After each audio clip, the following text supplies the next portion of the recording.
Hello, my name is Dr. George Mochocki, and welcome to our Supervision series, or Small Business Owner series. Same attributes, same issues, same opportunities. Whether I'm a supervisor managing a small work group, or I'm a business owner managing a small teams that report to me directly. Sometimes I'm a supervisor, but also the owner, president of the company, but then a little different than a corporation where we have different levels. Just as a quick reminder for those who sometimes this may be the first YouTube you're watching that I'm presenting on this subject matter. Okay, but today we're going to be talking, and this is going to be Chapter 12 or Series 12 if you're taking me on a workshop or if you're taking me on an online class at a community college that I basically teach. So we're going to be talking about problems, employee problems, and counseling. Like any family, as a first-line supervisor, you are the head of the family, either by default or because of your expertise or by an organizational decree saying, George, you are the supervisor of this team, or you're the owner and you have to hire individuals. But you try to select them. So you select the best employees that you think at that time, or sometimes these are the employees that were there when you took over the department, or if you brought out a store. You bought an existing store, and instead of starting from scratch, you already have the workforce that understands the product line, but now it's under new management. So we're going to be talking about problems requiring special attention. You don't go after every problem, just like in a family. You don't want to be a micromanager. But when you see that the problem's escalating, that's when you have to get involved within the problem and try to diffuse it. Because words do hurt more than something heals. It says, sticks and stones break my bones. Words never hurt me. That's a fallacy. Words a lot of times will hurt the spirit and the soul. And if that hurts the spirit and the soul, then you have an employee that's not at his or hers the game, for lack of better words, or his performance. He's doing all right, but he's never excelling or giving that extra mile, because maybe he has some self-doubt, whatever. So remember, when you're doing supervision, a lot of times, a lot of first-line supervisors or even middle manager, why do I have to take psychology classes? Because human nature psychology. I'm not saying that's the right way. It's just another set of tools that you as a supervisor could think. When we talk about reinforcements, last time we talked about communication. We talk about different individuals, how they feel about certain things. So that's part of the whole process. And if you're a good team manager, they respect you. You know how to do constructive criticism. You try not to get it out of hand. But sometimes just something's going to happen. The employees, and it's usually not with you, maybe with another coworker, they have different values or they have different ways of looking at things, and it becomes to some kind of a disruptive behavior that affects the whole team, especially in a small team. So as a first-line supervisor, you're like in a family member, your mother and the head of the family, or your father, the head of the family, or your joint heads for like your partnership in business. You still have to be able to address the issue, and you have to address the issue that will be fair, an issue that could stand up in court. So a lot of times I'll say you should go online if you're a small business, or a lot of companies, they have some procedures on how to handle certain disciplinary issues. Whether in the union is very written out, because I used to work for ComEd and IBEW, Electrical Union as a member. So I understand here's the rules. I violated this rule. Here's the consequences. A lot of small businesses don't have that. So sometimes they could appeal to the court saying you want their wages, I was discriminated. Well, but there's as a small business, the judge looks a lot differently than a larger corporation, what you consider 50 employees or more. So, but you still should have something. You take your law. Some individuals may want to take legal action against you, for lack of a better word. So you have the procedures, and usually what it is, first, just like family, you do something wrong, you give them a warning. Hey, that's not the right behavior. Second time to do it, another warning. Then third time, or whatever. The second time I give them a written warning. I put this in your file. I told you I want this behavior to stop. Third time we say you're going to get some time off, and when I get time off, or I'm going to demote you, whatever it is. But you have to have some kind of policy. Or if you did something that, let's say, sexual harassment discrimination against a customer or an employee or a team member, and those may be things that will take the next level up and say there'll be termination or stealing from your organization. I'm a small company, so those are procedures you should have. But some individuals, sometimes you may have somebody that has family problems. They may have a drinking problem, or may have an addiction. You don't get addicted right away. You try something, and after a while, you can't stop. So, but they're still a good employee. They're functional. So do I intervene? Those are questions you got to ask. Or, and they're fiction, and they say, I'm sorry, I don't know how to do it. I need some help. How much help do you provide? You could do basic counseling. I'm not a psychologist. That's not my background in psychiatry. My background is basically business and management and marketing and national business. So I would turn that over to a professional. And sometimes there's agencies or some insurance that you may have. Even now, when you look at the Affordable Care Act, there's provisions that, as an employer, I may add some supplemental or maybe even part of that. All right, so that means they may get some counseling on that. And then I'll give them a chance. I say, okay, I caught you on drinking or did whatever.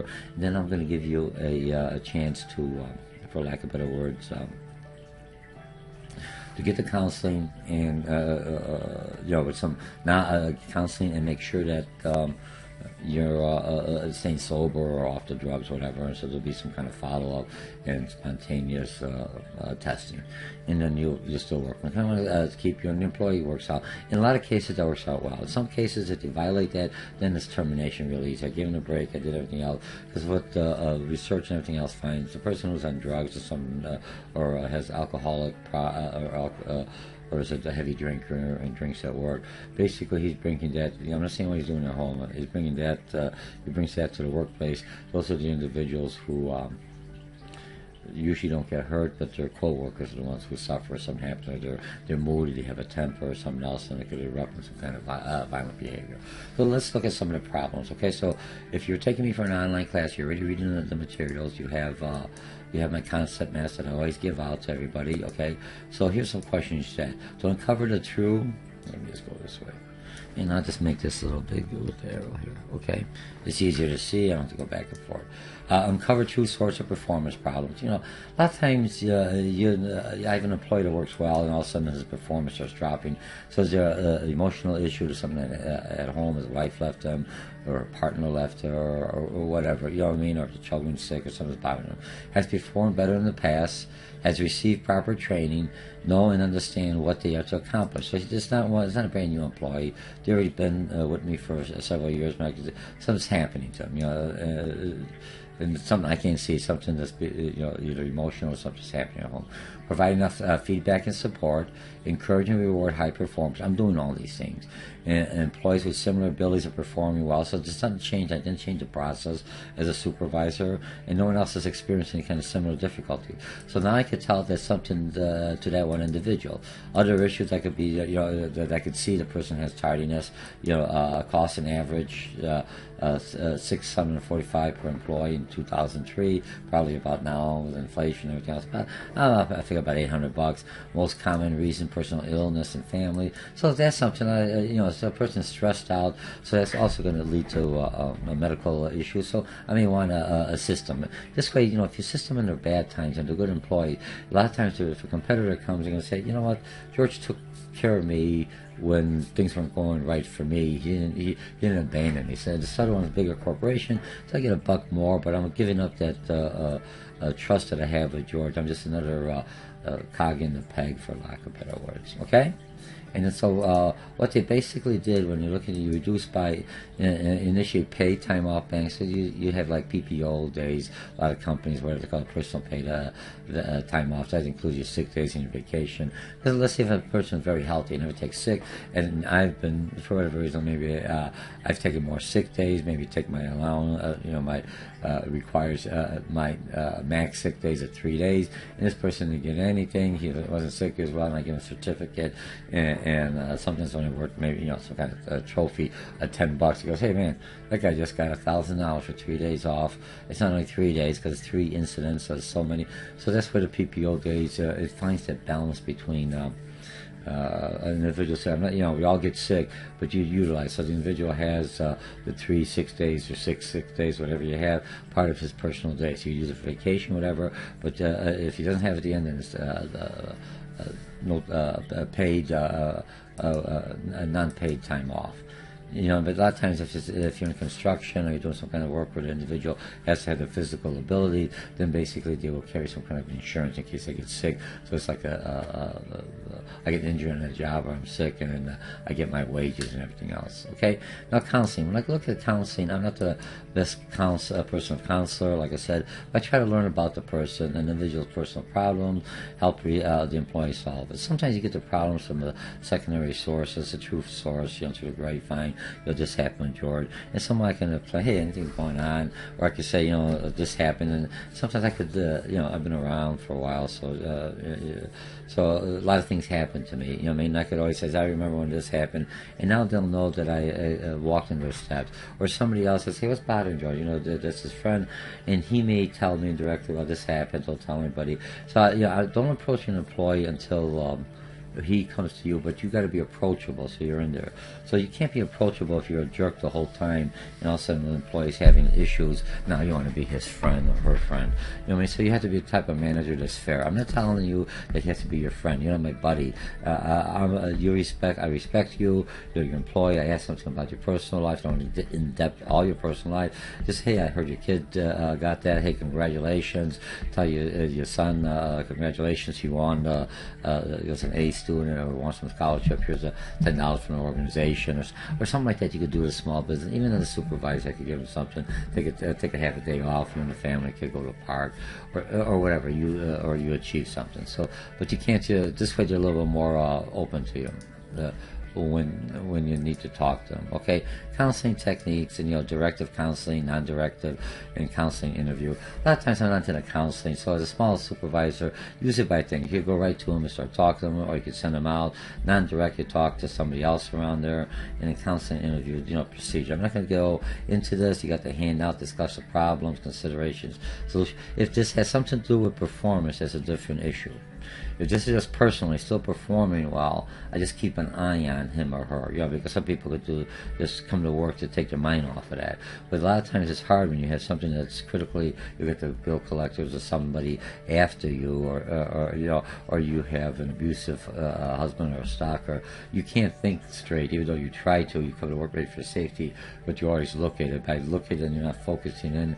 You're working on machinery or something else. You may be making errors, or something could happen that individual try to retaliate on that employee will hurt the other co-workers that have nothing to do with the situation. So you as a manager, you have some I don't say it's liability. Well, I could kind of say it's liability, but you have some responsibility, not liability, responsibility, because you can't really secure everything. Even in prison, look, in the Army has issues with somebody going out of the norm, for lack of better words. So you have a responsibility to minimize the risk as much as you possibly can. And if you do have a problem with stalker, that's something as a supervisor or owner, you should let the local police department know. Hey, we've got this issue. Here's the car. Can you kind of swing around the parking lot a little bit more than you do? They don't mind doing that. They don't like coming around because it freaks out people. But if you ask them as a manager, they'll just make their passes. And sometimes people see, at different times, so someone's stalking, you're going to feel uncomfortable and they'll find out a situation. But you still have to be able to help that lady through counseling or guide her or him. Stalking can not only for women. There's a lot of women that are stalking men in reverse. I mean, so society and the culture and what's acceptable and what's going on is changing. So I'm not saying right or wrong. Who am I to judge? But what I'm basically saying is that as a supervisor or a business owner, you have to be aware of the culture in general, and then basically your local culture for the normal of your employees, where they're coming from, what's going on in their external environment. I'm not spying on them, but you could get a good thing with the news and everything else, okay? And then let's say, so now we're going to go into discipline. They finally did. They went through the processes. Now I got to take some action. And to prevent an employee from breaking the rules and showing other employees, so far these are rules unacceptable. Especially if you have some rules of somebody being abusive or someone that's making sexual advances. I got a policy on that. No tolerance policy. So you have to be, with the employees or the customers or whatever. Remember, I'm not telling you that's your belief system, but here at work, this is what I can't change people's beliefs and value. We're still in the United States, but I could say when you're working for me in this establishment, here are the procedures. I don't discriminate. I don't do anything. I have a zero tolerance. I see that, and that could be disciplinary. One time, usually zero tolerance means the minute time you mess up, you get fired. But you have to look at the situation and everything else. You have to keep an open mind. So he kind of says, I have, here's my policy from, I would leave it at zero tolerance. Leave it like that, because then when you have to work in a gray area, you could take the situations under consideration then, okay? At this level, or then you just bring it up to your middle management if you're in a larger corporation. Okay, and then the employee's rights through the process. The employee has the rights. It has to know his job expectation, has to receive consistent, predictable management action in response to the rule violation. You can't just have him always come late, and one day you give him 2 days off and say, hey, wait, I've been coming late for the last 3 months. No, you never said nothing. I walked right past you a lot of times. You say, hey, traffic terrible. This is good. So I figured that was okay if I'm a few minutes late. It wasn't a big deal. I stayed a few minutes later. You never said about that. I thought we just made it even. You see what I mean? So if you're going to do one or the other, make sure you say, hey, we got to be here. Customers are complaining. Here's how you bring it. Customers are complaining that they call at 8 o'clock. They don't want to pick up the phone in the reception. I want somebody here 15 minutes to it. I'll pay that 50. Your time will start, instead of 8 o'clock, you'll start at 7:45, instead of ending at 3:30 or whatever, and at 3:15. And then I'll have the next schedule around for the other person. A lot of times you give some flexibility. You have 2 people covering the phone, or somebody else that backs up if you have a smaller office or a smaller team. When that person goes to lunch, the other person goes to lunch, he or she backs them up. Okay? Receive fair discipline. That means they can bring somebody else in there, know the rules, you get your first warning and everything else. The whole thing is you don't want to trick anybody on there. We're a land of the laws, for lack of better words. Let's make sure we give the employees the same fair due process, okay? And in the process, give them a warning first, give them a suspension next time. Usually right in here is a warning. It could be a verbal. I would go like this. If I would go in here, warning, the first one would be a verbal, okay? And then when I go down to the next one, I would say this one would be number 2, okay? Does that make sense? Would be a written, okay? So now when I have these 2, I'm set on that, okay? I think there's 2 T's, yeah. Oh well, we get spoiled. With technology, you forget how to add, and forget to write. It didn't look right. That caught me right away. Okay, so warning, you have, you're human, come on. Warning, you give a verbal first, but after the verbal, you keep it in your mind. You don't have to do that. You go back. I told George this, called him at the coffee shop. Later was supposed to stop here or did an unauthorized turn or whatever. So I write that down in my own notes. The next time I see him, I come to him again. Now it's a written warning. I sit him down and say, look, last time, remember, I think it was last day, and there I gave you a verbal. Nothing happened. After 30 days, I throw away. Don't keep it for 6 years. I toss it, and then and you did it again. So I'll give you a written warning going into your file. The next time that happens, you're going to have a suspension. So now, and after the suspension, if it happens again, then you go to demotion. And if you don't have no place to demotion, you just go basically to dismissal. So, and it's not on fire I'll give you a letter, you're no longer, because it's something that you're doing that you're not behaving to the rule. But make sure which rules you want to do. They can have a lot of employees that are going to break little rules. It's going to drive you nuts because nothing big. So then you bring them in or talk to them about total records, because it's basically the whole personality. You steal this, you do this, you don't clean up this. You do all these little things that basically cost me money when I add them all up. Okay? So I would just again, be respectful to the individual. And even when I give discipline, most managers do not like discipline. It's not like I enjoy doing that. But I have to do it because they keep the process in line. And so other individuals are in that role so they know what's going on. Okay, so the discipline's in there, but when I do discipline them, as long as I'm fair and tell them exactly what's going on, they understand it. They say, okay, yeah, I did this. We understand why you did this. You gave me more than enough rules. Man up or woman up to it that you did this and you should be. Here's the consequences. I do a speeding ticket. I say, well, he shows me I know I'm speeding. I didn't always go that fast, but here's the consequences. 25, 5 to 10 miles is this. 5 over to 20 miles, maybe traffic court. The other ones you got to go in front of the judge, and so there's different rules. You know the consequences before you do it.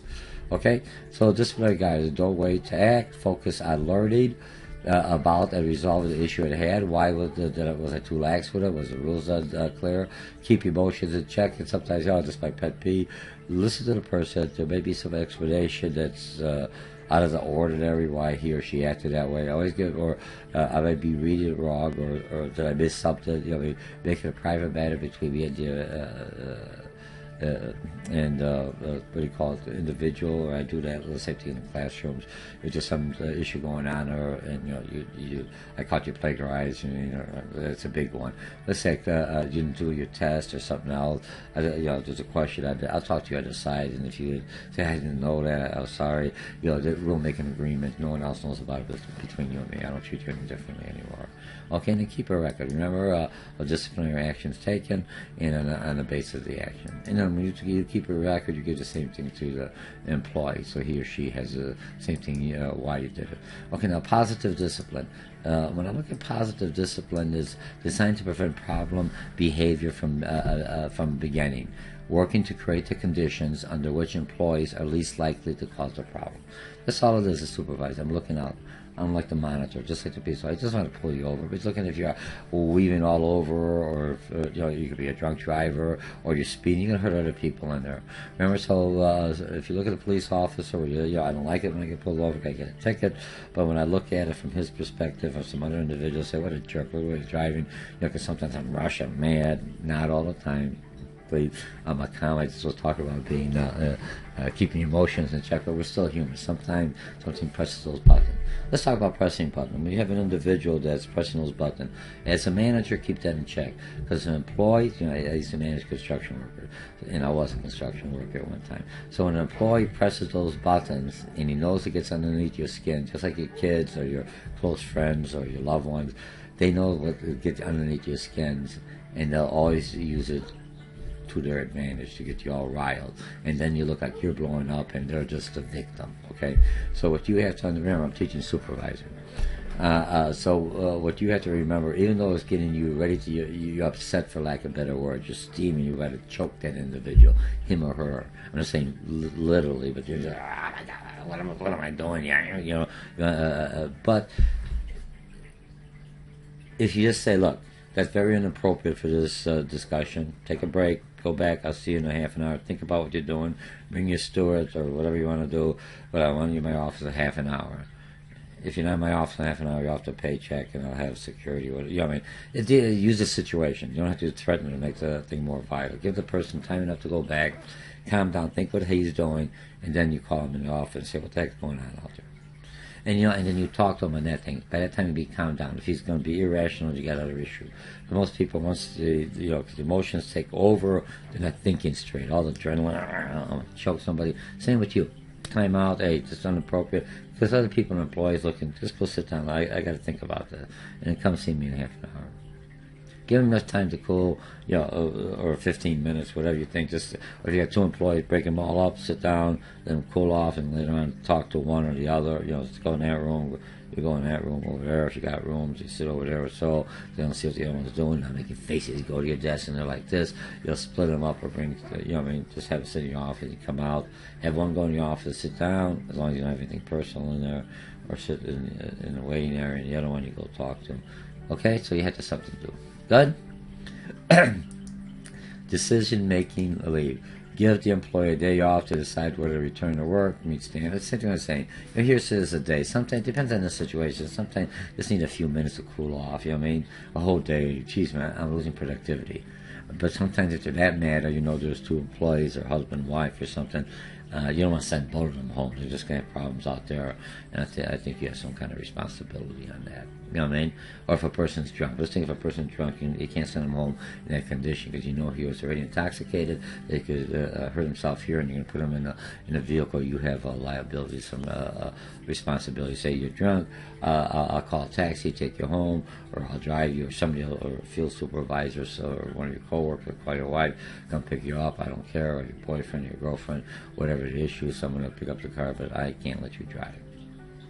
And if you say, oh, I want to drive, I said, the minute you walk out here, I'm going to call the police, give you a license plate number on the car, and tell them this employee was intoxicated, and I released him, and we advised him not to drive, and he's heading home. Here's his address. And then you have all different issues, because now I'm no longer responsible. I can't force you. You're an adult. Okay, do you see how you handle the situation? But you always have to make sure you're not that you're covering your butt. You are in a way, but you're looking at what impact he or she, if she is drunk and hits somebody else out there, and you could have prevented that. Okay, counseling, discipline, ineffective. I did all that. Supervisor may have trouble. A troubled employee, he or she's not going to do it. Look for signs for substance abuse, but try to avoid accusations. Instead, focus on job performance. And then here's some of the signs. I mean, when you're looking at, what are they looking at? Slurred speech, clumsy movement, increased accidents, personality changes, decreased ability to work as a team. Smell of alcohol is really easy. Just to have them go for a drop or a testing, because if you smell, and you could tell the difference between. You gotta be careful though. But if you take like with NyQuil or something else, but a lot of times you can tell bourbon or some or wine or beer real easy. You know what I mean? Increased absenteeism, tardiness, along with unbelievable excuses. Aliens capturing. I'm not saying that's gonna happen. But, you know what I mean? Who's to say? Leaving the work area, making frequent visits to the restroom. He could have bladder problems, and I'm thinking he's, I don't know. Drinking a lot or something else, whatever, violence in the workplace, okay? So those are some figures to look out for. Now we're almost done. We'll have a few more. Confronting the employees. How do I confront them? First of all, you got to document the problem. Then you confront the employee, review, talk to him, hey, we already talked to you, and don't make it do it in front of all the individuals, unless he's really the action and he's flipping out. In my office right now, they already know, hey, there's nothing, why is George calling the office? Remember when you looked earlier, how do I motivate and everything else, wait till the next day. So he's in my office, he's sitting in there, or she's in there, because sometimes ladies, you also, your behavior sometimes is questionable, for lack of better words. And same thing with gentlemen, no one way or the other. Review the employee's performance. I said, here's what I'm calling you. Your performance is dropping. What's the problem? Oh, nothing's going on. You went from here to top performer, you're to the last one. You're coming in late, You're arguing with everybody. Something's going on. So remember, I'm not just I see it by myself. Who told you that? I'm watching. I'm in my office, or I see that. Let's say he's going on. I've already talked to you a couple of times. Refer the employee to counseling. He doesn't have to go. If you don't go to counseling, then you're going. The next thing is termination, whatever. Explain the consequences of not changing. Okay, aid in recovery. Your employee assistance program. I'm not a professional. There's people out there. Small companies. You have agencies around there that will help you find someone that's a counselor. You work one-on-one as a pro bono, sometimes at lower cost. It's your small business, and they'll take on the clients and they'll work on them, and you tell them I'll pay 60% and the client pays 40%, or whatever. These are good employees. If they're not that good employees, then that's your call. Remember, you're a small business. You're trying to survive. You're not a non-profit for organization, so you're trying to make it things. But so that's a judgment call on you. I do counseling, and basically it's up to the employee. If he's a real good employee, you want to save him or her, then it's not up to me. It's still the owner. Or in the supervisor, you may not have a chance, because if you're in a corporation, here's the procedure. It's really out of your hands. But you may counsel them, say, hey, it's okay, you'll do fine. But there's nothing you could do, because it's at the next level. Recovery from substance abuse, financial, career counseling, referring to child care. Sometimes it's an elderly parent that they're worried, mom and dad, they don't have to take care of them. AIDS, education, counseling, cultural adjustment, and then some of the benefits. You have less absentees, fewer accidents because they're focused on the job, better employee relationships because they're not blowing off, and fewer labor disputes, lower medical costs because problems are caught and treated earlier. Okay?